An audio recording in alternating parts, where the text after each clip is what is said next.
Olá, meu nome é Maurício Vaz, professor da URGS, e nesse vídeo falaremos sobre o modelo keynesiano simples.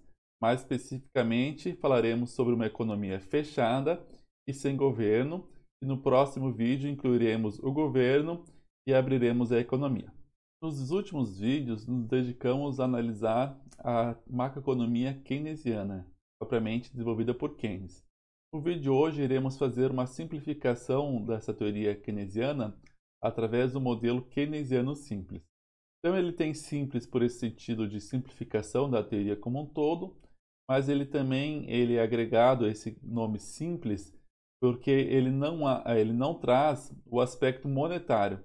Então é apenas o lado real da economia, ou seja, apenas os aspectos relacionados à demanda agregada e não são impactados pela moeda ou pela taxa de juros. Vamos lá então. Iniciando nossa análise sobre o modelo keynesiano simples, vocês podem observar que tem diversos aspectos que se assemelham ao que nós vimos ao longo dos vídeos sobre a teoria keynesiana. A começar pela questão em que o determinante para o nível de produto é a demanda agregada. Nesse sentido, a oferta agregada ela não representa um empecilho para a expansão do nível da atividade. Isso porque a economia está operando abaixo do pleno emprego. Portanto, nós temos uma relação de igualdade entre oferta e demanda agregada, no seguinte sentido, que a demanda agregada determina o nível de oferta agregada de equivalência e, portanto, o nível de renda da economia. Então, nós podemos fazer uma comparação aqui no modelo keynesiano simples e no modelo clássico. Então, pegando aqui no modelo keynesiano simples, se eu faço uma expansão da demanda agregada, eu observo que o único impacto será sobre o nível de renda, ou seja, eu terei uma renda mais elevada.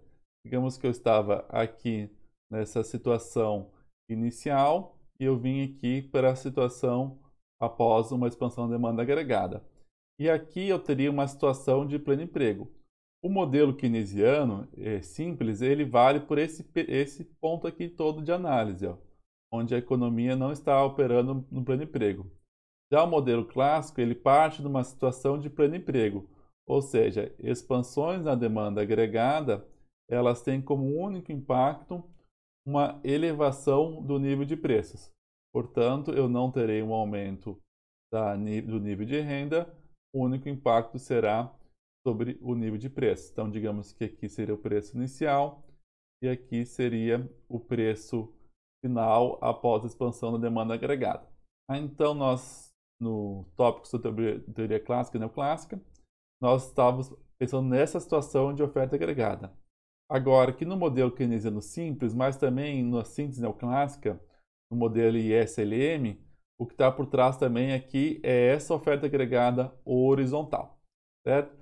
Em Macroeconomia 2, vocês vão falar bastante sobre os modelos de demanda e oferta agregada. Já adiantarei uns vídeos aqui na Macroeconomia 1 para vocês refletirem já sobre o tema, mas ele vai ser mais tópico de Macroeconomia 2, em que nós temos uma oferta agregada diagonal. Então, deslocamentos na demanda agregada provocarão um impacto tanto no nível de preços como no nível da renda. Mas aí vocês vão ver que tem alguns condicionantes, aí depender qual análise monetarista ou novo clássica. Mas o que importa aqui é o tempo de adaptação. Haverá um deslocamento posterior da oferta agregada e no longo prazo o único impacto será sobre o nível de preços e não sobre o nível da renda. Mas isso vamos deixar para um outro momento. Então, para que vocês veem na próxima disciplina, aqui o foco da nossa disciplina é a dinâmica de curto prazo. Então, no curto prazo, nós vamos analisar esses dois condicionantes aqui. Agora, iniciando a nossa economia, como havia adiantado, para uma economia fechada e sem governo. Então, nessa economia fechada e sem governo, as únicas variáveis relevantes aqui para determinar o nível da renda são o consumo e o investimento. Aqui nós temos que a renda será igual ao produto real. Então, aqui estamos considerando aqui a questão da inflação, até porque nós, como vamos observar, a inflação ela não vai existir nesse modelo porque não haverá pressão de demanda agregada sobre a oferta. Então, nós temos que aqui esse é o produto real da economia, o C é despesas de consumo, o investimento é aqui dividido em duas formas. Nós temos o gasto total do investimento, ele vai ser dividido em investimento voluntário, ou seja, aquele investimento planejado pelas empresas, e mais um investimento involuntário, aquele investimento que ocorreu sem planejamento. Só para dizer aqui, adiantar para vocês, depois a gente vai falar um pouco mais, esse investimento involuntário, na realidade, o que ele vai ser? Vai ser a variação dos estoques. Então, lembrem-se do curso de contabilidade social, o investimento agregado na economia, ele vai ser medido pela formação bruta de capital fixo, que é o que normalmente nós usamos como sinônimo de investimento, mas não é apenas ele, mais a variação nos estoques. Não quer dizer que investimento voluntário seja apenas a formação bruta de capital fixo. Uma parte da variação dos estoques ela pode ser voluntária, pode ser planejada. O que a gente vai ver depois é na condição de equilíbrio que a variação do estoque vai ser igual a zero, mas daqui a pouquinho vemos isso, mas em essência não precisa ser assim. Agora vamos falar então na demanda agregada efetiva, ou seja, aquela demanda agregada que foi efetivamente observada. Então, a demanda agregada efetiva é o consumo mais investimento como um todo. A demanda agregada planejada, ela só inclui o investimento voluntário. Como é que a gente consegue medir o investimento voluntário, então? É a demanda agregada efetiva menos a demanda agregada planejada. Ou, outra forma de escrever, é que como a demanda agregada efetiva é igual ao nível da renda, então eu substituo demanda agregada efetiva por renda, e a demanda agregada planejada eu vou substituir pelo seu conceito, que é o consumo menos investimento voluntário. Então são as duas formas de achar aqui o investimento involuntário da economia. Bom, mas no equilíbrio, o investimento involuntário, como eu havia adiantado, ele vai ser igual a zero, ou seja, só haverá um investimento equivalente ao planejado, que pode ser formação bruta de capital fixo, mais uma variação dos estoques planejados. Bom, mas vamos ver aqui agora então duas situações em que o investimento involuntário inicial ele não é igual a zero e vamos ver qual que é a dinâmica para que o investimento involuntário seja igual a zero. Então vamos inicialmente pensar aqui no caso de uma economia em que o nível de produto ele seja inferior à demanda agregada planejada. Ou seja, há uma demanda superior à oferta inicial na economia. Ou melhor, né, ao nível iniciado efetivamente produzido na economia. Então, nessa situação, nós teremos um excesso de demanda, ou seja, a demanda está sendo superior à produção de fato produzida na economia. Então, aqui, quando eu falei em termos de oferta, o potencial de oferta é maior. Só que o de fato que foi ofertado no mercado, ou seja, aquilo que foi de fato produzido, é inferior à demanda planejada. Então, como essa demanda superior à oferta inicial será atendida? Ela será atendida através da variação negativa dos estoques. Portanto, o investimento involuntário, aquele que não foi planejado, ele inicialmente ele é negativo, ou seja, quando a variação dos estoques se reduz, significa que o investimento involuntário ele está sendo negativo. Qual que vai ser o ajuste posterior?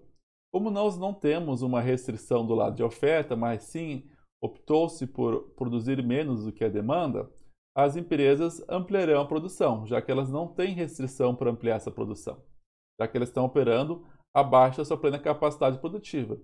É o que normalmente as economias operam. Aí, numa economia em situações normais, elas estão operando em torno de 90%, 95%, 85%, seriam aquelas capacidades ociosas planejadas, que as firmas elas não planejam atuar sempre no 100% da atividade produtiva, porque para dar conta das variações de demanda. O problema é que, eventualmente, elas estão operando muito abaixo dessa plena capacidade produtiva, como em diversos momentos que aconteceu na economia brasileira, de estar operando em torno de 70% da capacidade produtiva, aí nós temos uma capacidade ociosa muito grande. Normalmente isso vai estar acontecendo, né, ainda mais na perspectiva keynesiana, porque a demanda agregada está baixa. Bom, então aqui nós temos uma situação que as empresas elas irão ampliar a produção, fazendo com que elas consigam atingir a demanda. Qual que é o próximo passo disso, então? Essa variação dos estoques indesejada, ela passa a vir a ser zero. Então você tem inicialmente uma variação negativa nos estoques, aí você aumenta a produção no sentido de atender à demanda e também até o ponto em que essa variação negativa de estoques não planejada, ou esse investimento involuntário negativo, ele passa a ser zero. Tá? Aí então se estabiliza o nível de produção. Agora vamos pensar numa situação diferente, em que o produto for superior à demanda agregada planejada. Então, nessa situação, ao invés de termos um excesso de demanda, teremos então um excesso de oferta. O que acontece? Se a oferta é superior à demanda, o ajuste se dá então através da acumulação dos estoques, ou seja, a variação dos estoques ela será positiva. Consequentemente, aqui nós temos um investimento involuntário, ou seja, aquele investimento que não era planejado, superior a zero. Então, ao contrário do que se fazia antes, as empresas, elas, ao invés de aumentar a produção, elas irão reduzir essa produção, de modo a acessar esse aumento dos estoques. Então, esse aumento dos estoques ele não é desejado, é uma quantidade de estoques acima do planejado pelas empresas. Então, as empresas reduzem a produção até o ponto em que a demanda e a oferta forem a mesma e também ao ponto em que consigam reduzir os estoques. Portanto, nessa economia, os preços eles não terão nenhum papel de desempenho para fazer os ajustes na economia. Todos esses ajustes se darão, então, pela variação dos estoques. Isso também a gente pode chamar de política de ajustamento de estoques. Então, no modelo keynesiano simples, reforçando, o preço ele não possui papel de ajuste. Quem tem esse papel de ajuste é a variação dos estoques, porque as economias elas trabalham com estoques positivo e operam também abaixo da sua plena capacidade produtiva. Vamos pensar aqui então no modelo de determinação da renda, inicialmente apenas com consumo. Então, é uma economia fechada e sem governo, a gente vai ver com investimento, mas só para simplificar a análise inicial, vamos começar com consumo e depois agregamos investimento, que é interessante para vermos algumas mudanças. Então, como sempre será, mesmo com a economia aberta com o governo, a renda será igual à demanda agregada. Numa economia aqui que só tem consumo, a demanda agregada é apenas consumo. Aqui nós vimos já em Keynes, então vamos poder ver rapidamente, o consumo é igual ao consumo autônomo mais a propensão marginal a consumir. Então esse consumo autônomo, ele independe da renda. Então quais seriam as formas de alguém se consumir sobre a renda? Então pode refletir, né? Numa economia em que nós agregamos a questão monetária, ou seja, agregamos juros e crédito, uma forma de consumir sem renda, né, vocês sabem, que é através dos empréstimos, ok? Então a pessoa pode emprestar para adiantar consumo. Porém, essa é uma economia ainda não tem o aspecto monetário. Então, a possibilidade de empréstimo não existe. Então, como que um indivíduo pode fazer? Ele pode consumir através da sua poupança acumulada previamente. Então, não é poupança corrente, mas sim é uma poupança previamente acumulada. Tá? Então, ou seja, melhor dizendo, o que é uma poupança previamente acumulada? É um estoque, e é isso que ele vai operar, de riqueza. Então, aqui nós temos uma economia que elas já tem um desenvolvimento passado, então não é uma situação inicial de desenvolvimento capitalista, já são economias minimamente desenvolvidas, em que já há um estoque de riqueza nessa economia. Ou seja, elas vão consumir utilizando do estoque de riqueza, fazendo com que a poupança, então, ela tenha inicialmente esse comportamento negativo, como vamos observar a seguir. Bom, no agregado, então, aqui pensei em aspectos individuais, mas no agregado, uma economia ainda sem aspecto monetário, ela também pode ter esse consumo externo, esse consumo autônomo, sem renda, através do endividamento externo, que é o que muitos países fazem nos dias de hoje, e fizeram também em outros estados de desenvolvimento, é consumir através, ou investir também, mas no caso aqui do consumo apenas, consumir através de endividamento externo, já que se não tem um estoque de riqueza na própria economia, ou na dinâmica acaba acontecendo que se opte por atrair endividamento externo. Só que aqui temos uma economia fechada e sem governo. Portanto, o endividamento externo, ele também não pode acontecer. Portanto, a única forma de haver esse consumo autônomo é consumindo o estoque de riqueza previamente acumulado. Então, esse aqui é o consumo autônomo. O outro aqui é a propensão marginal a consumir, que é aquela fração da renda que é utilizada como consumo. Essa propensão marginal a consumir, ela necessariamente será superior a zero, então é um mínimo de consumo, e também se pode colocar aqui que ele é inferior a 1. Uma parcela mínima não será consumida, será poupada. Não impede de que seja menor ou igual a 1, ou seja, totalmente a economia seja utilizada para consumo e nada seja poupado.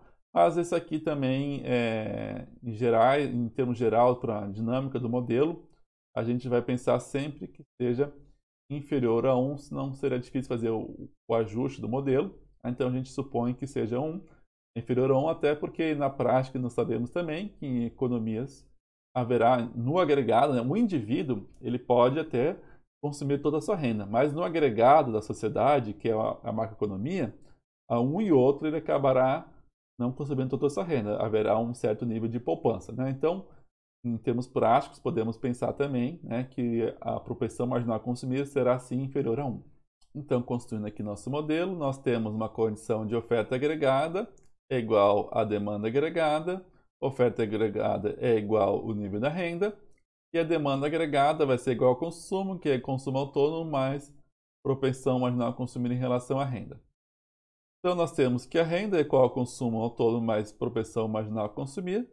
Agora, a gente vai resolver aqui tanto simplificadamente, mas mesmo quando nós incluirmos investimento, gasto do governo e economia aberta, exportações e importações, nós sempre resolveremos a equação em função de y.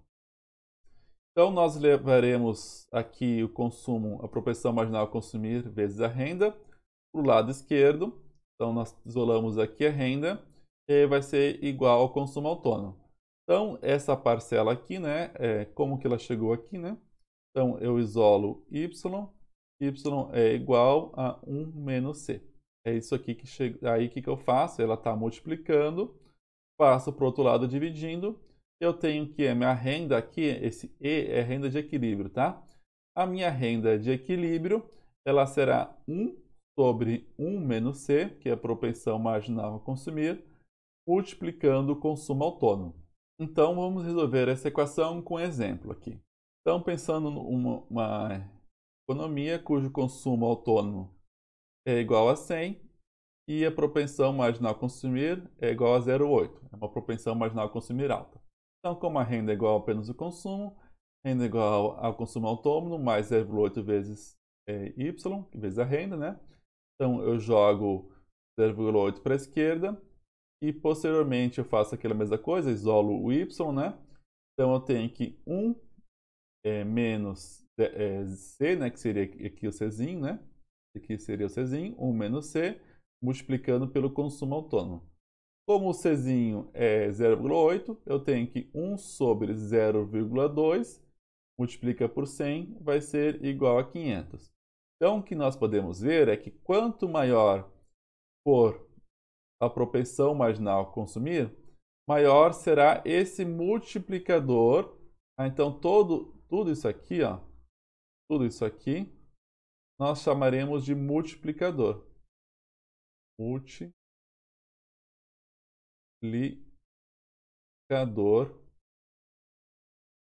da renda. Depois nós vamos voltar a ele. Então, isso aqui é o que está multiplicando a renda. Então, vocês pensem que caso o Czinho fosse igual a 0,5 e não igual a 0,8. Então, eu teria 1 sobre 1 menos 0,5 multiplicando por 100. Então, eu teria 100 dividido por 0,5, que seria igual a 200. Então, vocês vejam a diferença. Se eu reduzo de 0,8 para 0,5, então não é aparentemente nem é tanta diferença, observem como vai impactar o meu nível final de renda. Então, ao invés de eu ter 500, eu passarei a ter apenas 200. Então, esse multiplicador de renda, quanto que a parcela da renda é destinada para consumo, ela é muito impactante para o nível de renda final. Depois, no próximo vídeo, nós analisaremos a entrada do governo e também das importações. Vocês observarão que o multiplicador acaba sendo menor. Mas numa economia fechada sem governo, o multiplicador ele tende a ser bastante elevado. Aqui vamos analisar esse modelo keynesiano simples na relação entre o consumo, o nível de renda e a questão da poupança da economia. Vamos focar aqui inicialmente pela questão da renda de equilíbrio. Então, nós temos aqui no eixo vertical a demanda agregada da economia e no eixo horizontal nós temos o nível de renda. Então, nós vemos a seguinte relação. Eu tenho aqui essa linha tracejada exatamente com o ângulo de 45 graus. O que significa? Que é exatamente a metade, exatamente o meio termo entre a demanda e a renda. Ou seja, o nível da produção e o nível da demanda agregada. Então, ao longo dessa reta aqui, cujo ângulo é de 45 graus, eu sempre terei a condição de equilíbrio em que a oferta agregada é igual à demanda agregada. Aí nós vamos analisar o nível de renda, de equilíbrio dessa economia, ele vai ser determinado pela demanda agregada. Então, inicialmente, nós temos que a demanda agregada ela não parte de zero, certo? Ela não parte de zero. Por que ela não parte de zero? Porque eu tenho um consumo autônomo. Então, mesmo que a renda não seja igual a zero, eu tenho um consumo autônomo nessa economia. E ela vai ter essa inclinação a depender da propensão marginal a consumir.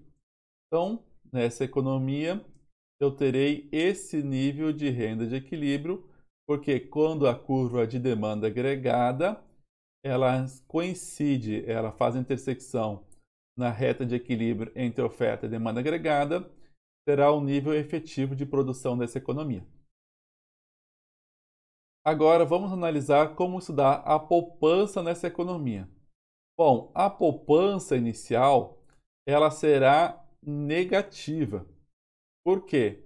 Como havia adiantado, para eu ter um consumo sem renda, numa economia fechada e também sem o aspecto monetário, ela necessariamente estará extraindo o recurso da riqueza previamente acumulada. Então, se há um mercado de crédito, essa riqueza acumulada pode ser de terceiros, né? E se não teria um mercado de crédito, que não é algo real nas economias, cada indivíduo teria que estar utilizando a sua riqueza previamente acumulada. Mas, assim, no geral, então, como a sociedade há um mercado minimamente de crédito, né? Mesmo que não possa haver expansão, a criação de dinheiro, o mercado de crédito pode existir já, né? Através de transferências entre os superavitários e deficitários. Bom, então, no início, o consumo ele estará acontecendo através do consumo da poupança. Conforme for desenvolvida a atividade, conforme for desenvolvida a renda, parcela da renda ela não é consumida. Então, eu tenho que a parcela da renda que não é consumida é a propensão marginal a poupar, que ela vai ser igual a 1 menos propensão marginal a consumir. Portanto, conforme for maior a propensão marginal a consumir, menor será a propensão marginal a poupar. Mas vamos ver a situação aqui. Na situação de equilíbrio, o meu nível de poupança ele será necessariamente igual a zero. Então, de início eu utilizo uma despoupança, conforme o nível de renda ele for aumentando, na situação de equilíbrio eu terei uma poupança igual a zero. Por que minha poupança ela não pode ser positiva? Eu não tive nenhum fator, em termos de consumo autônomo, que me proporcionasse com que essa poupança fosse aumentada. Ou seja, eu não tenho um nível de investimento nessa economia para proporcionar um nível positivo de poupança nessa economia, que nós iremos depois observar com a introdução do investimento, o que acontece. Certo? Então, no equilíbrio, a poupança ela será igual a zero. Agora, vamos analisar algumas mudanças aqui. Então, por exemplo, se eu tivesse um aumento do consumo autônomo. Se eu tivesse aumento do consumo autônomo, pensando que não há um deslocamento na demanda agregada, inicialmente, tá? Na inclinação da propensão marginal a consumir, desculpa. Então, por exemplo, aqui, pensando que é um deslocamento paralelo, tá? Então, nós temos que esse consumo autônomo, ele é superior ao inicial. O que acontece? A minha poupança, ela terá um patamar de partida menor também. Mas, da mesma forma, ela encontrará na condição de equilíbrio o mesmo nível igual a zero de poupança. Então, a poupança de equilíbrio, na nova renda de equilíbrio, agora teremos uma renda de equilíbrio mais alta, o nível de poupança será o mesmo. A diferença é que agora ela parte de um ponto mais baixo, então ela partirá no nível menor de poupança, encontrará uma situação de equilíbrio que ela, de novo, será igual a zero. A diferença é que, então, o ponto de partida dela será inferior. Poupança mais a situação igual a zero será no mesmo ponto.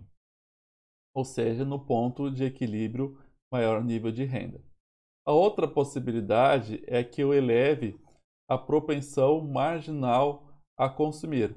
Ou seja, ao invés de mudar a inclinação do consumo autônomo, eu posso mudar a inclinação da reta. Então, eu posso ter uma reta com uma maior inclinação.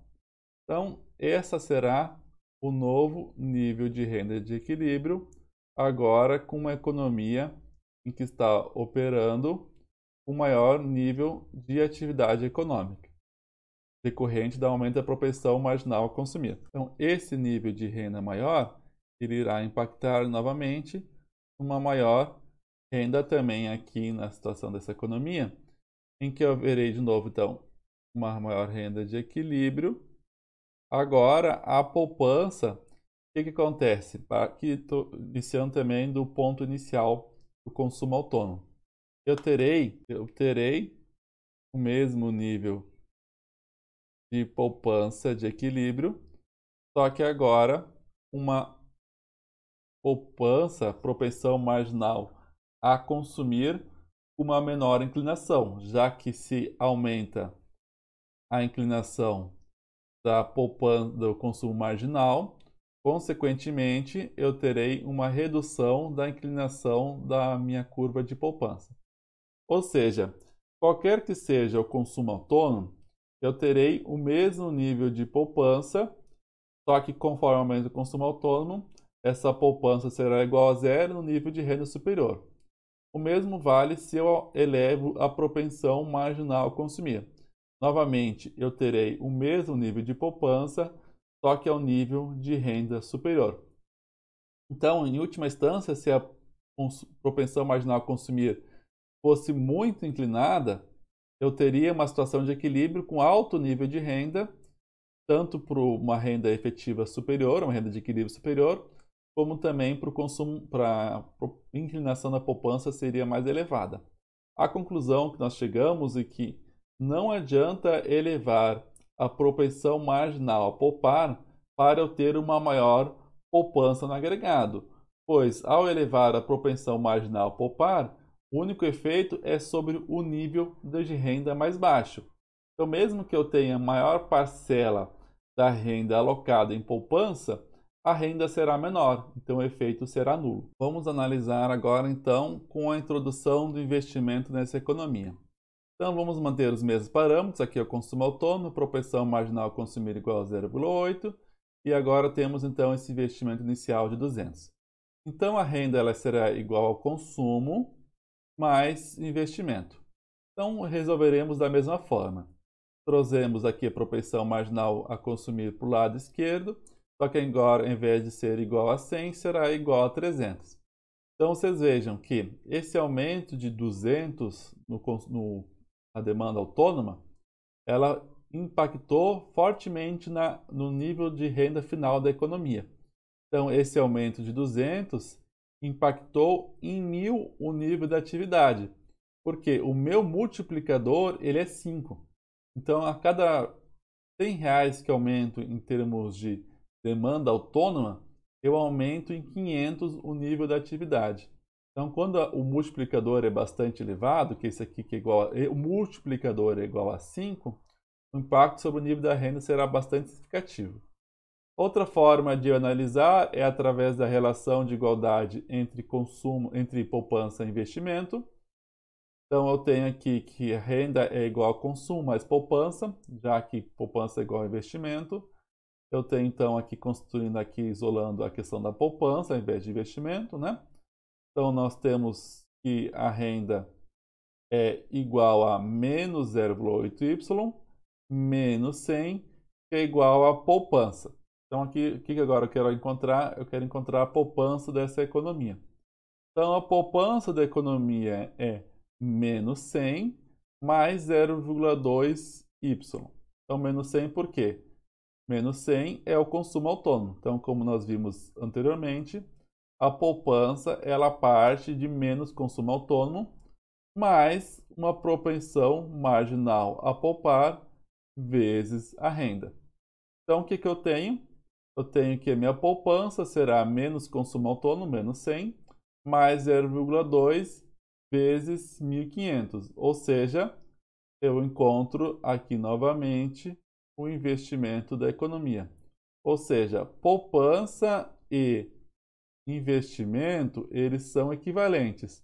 Mas a determinação, como nós vimos no vídeo passado sobre a dinâmica entre poupança, investimento e juros da Keynes, é um investimento que determina a poupança. Então, vocês observem que a poupança surgiu no mesmo valor que desse investimento inicial na economia. Agora vamos analisar como que se dá o nosso equilíbrio gráfico. Então, ao invés de ter apenas consumo autônomo, eu tenho que meu ponto inicial de demanda autônoma na economia, ela também está somando o investimento autônomo. Isso proporciona um importante impacto sobre o nível de atividade. Aqui não está bem claro, mas digamos assim que iniciando pelo consumo autônomo de antes, o consumo autônomo estaria aqui. E aqui é o consumo autônomo mais investimento autônomo. A questão da inclinação da curva não se altera com a introdução do investimento autônomo, né? Ela continua a mesma. Agora, o que vai impactar bastante? Então, a poupança ela se inicia novamente com o mesmo consumo autônomo, mas agora o que acontece? Eu vou ter um nível de atividade superior. Então, embora a propensão marginal a consumir tenha 0,8, consequentemente, a propensão marginal a poupar seja 0,2, o nível da renda será no nível superior ao que era inicial. Portanto, agora, a minha poupança final da economia, ela se dará num patamar positivo, que é igual a 200. Então, conforme eu aumento esse meu investimento autônomo, eu consigo atingir níveis maiores de renda, consequentemente, o meu nível de poupança também será menor, já que a poupança nada mais é do que uma parcela da renda que deixou de ser consumida. Portanto, quanto maior o nível de renda, maior será o nível de poupança.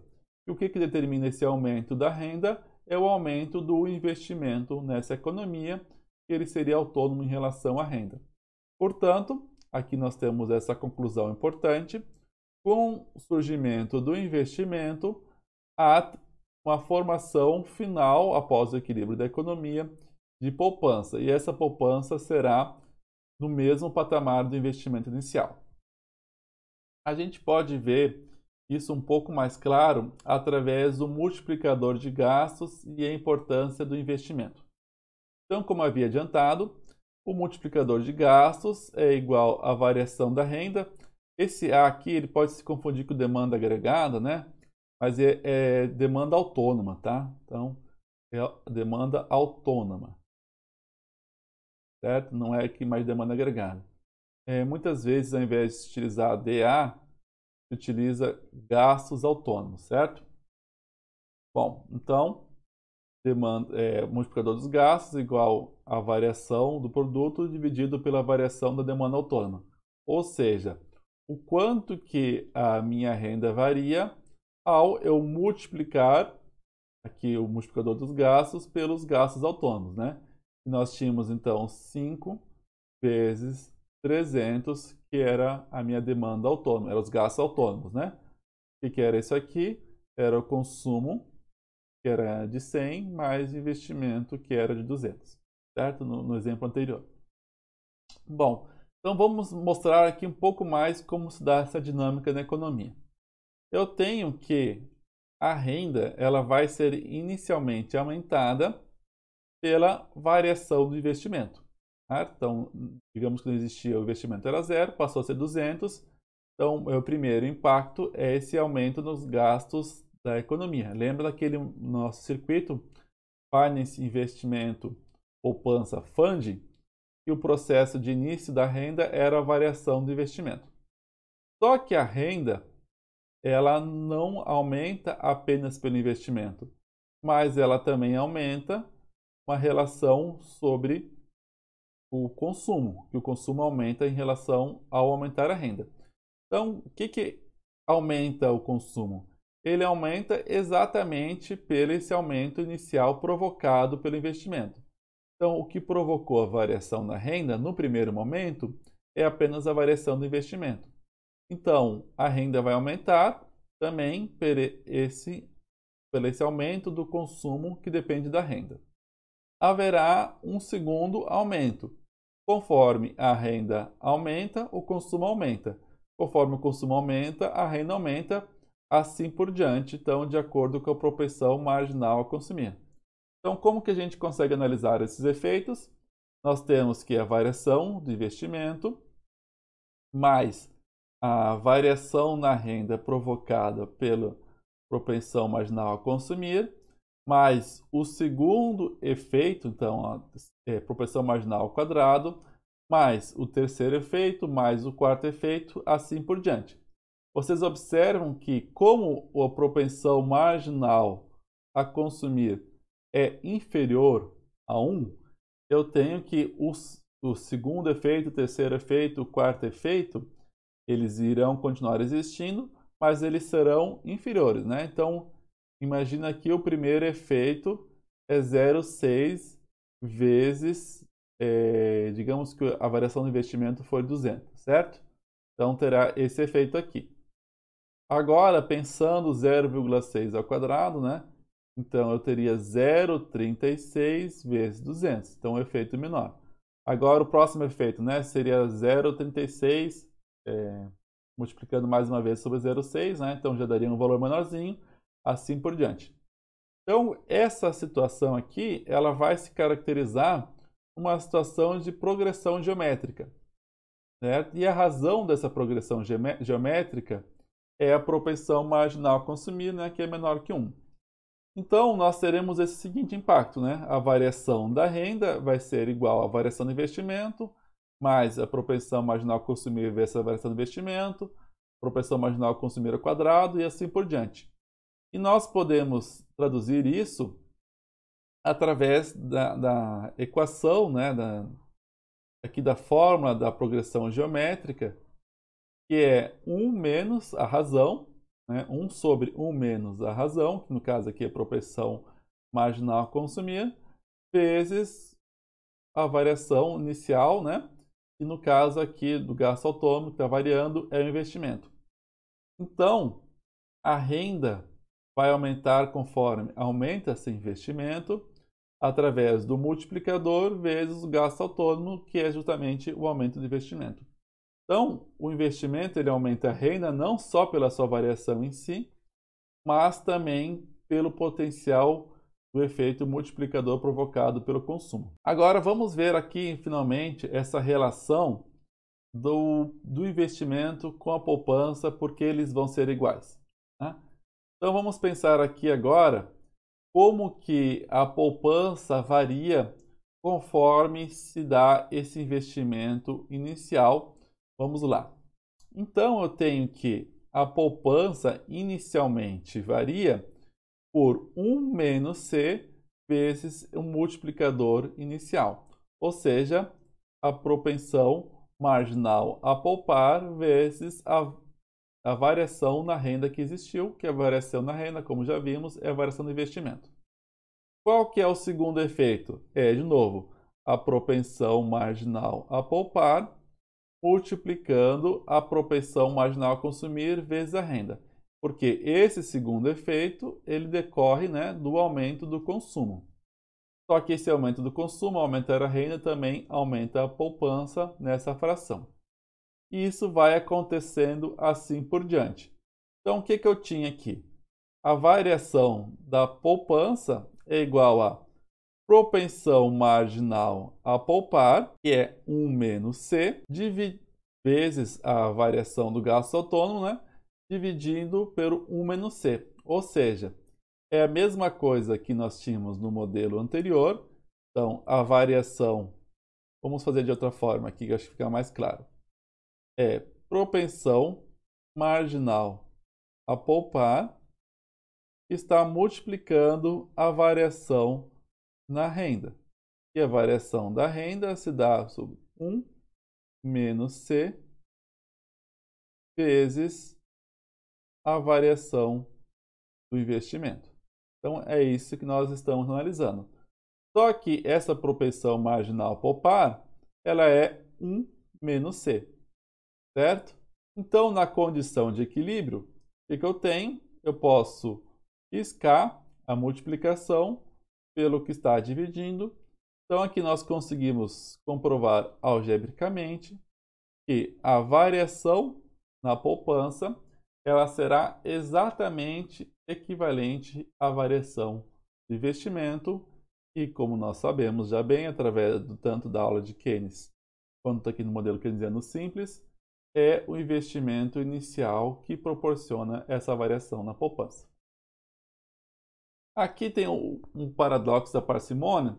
Esse paradoxo da parcimônia é mais para um paradoxo para a perspectiva do mainstream, que para a perspectiva keynesiana não se trata de um paradoxo, mas sim uma dinâmica normal de uma economia.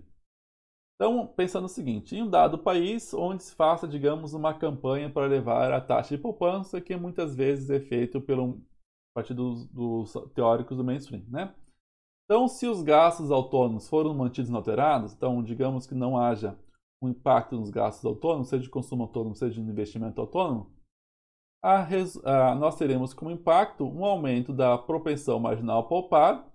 Só que, como nós sabemos, ao elevar a propensão marginal a poupar, significa que eu estou reduzindo a propensão marginal a consumir. Consequentemente, eu terei uma queda do nível de renda e não haverá um aumento do nível da poupança, porque a única diferença é que eu terei uma poupança mais rápida, né? A poupança sobe mais rapidamente, só que o nível de renda será inferior. Ou seja, o nível da poupança ela não se constitui um entrave para o crescimento econômico, para a expansão dos gastos, já que conforme eu tenho um aumento da expansão dos gastos, como a poupança é uma fração dessa renda, ao ampliar o nível de atividade econômica, eu estou construindo a minha própria poupança, já que conforme aumenta a renda, aumenta o nível de poupança, ou seja, os gastos iniciais induzem um nível de renda suficiente para se autofinanciar, porque estará também aumentando a poupança. Isso a gente pode ficar mais claro, né, relembrando o que nós vimos inicialmente, essa dinâmica Finance Investimento, né, aqui tem a poupança Fund, certo? Então, para a dinâmica da economia keynesiana, isso aqui não é um paradoxo, é assim que realmente a economia funciona nessa interpretação. Bom, na aula de hoje, aqui eu coloquei o capítulo 4 do Manual da USP, principalmente esse aspecto inicial do modelo keynesiano simples, mas diversos aspectos eles estão também incluídos na bibliografia que nós tratamos sobre o Keynes. Assim concluímos o vídeo de hoje, como havia adiantado no início. No próximo faremos a introdução do governo e abriremos a economia. Obrigado por ter assistido até aqui. Até um próximo vídeo.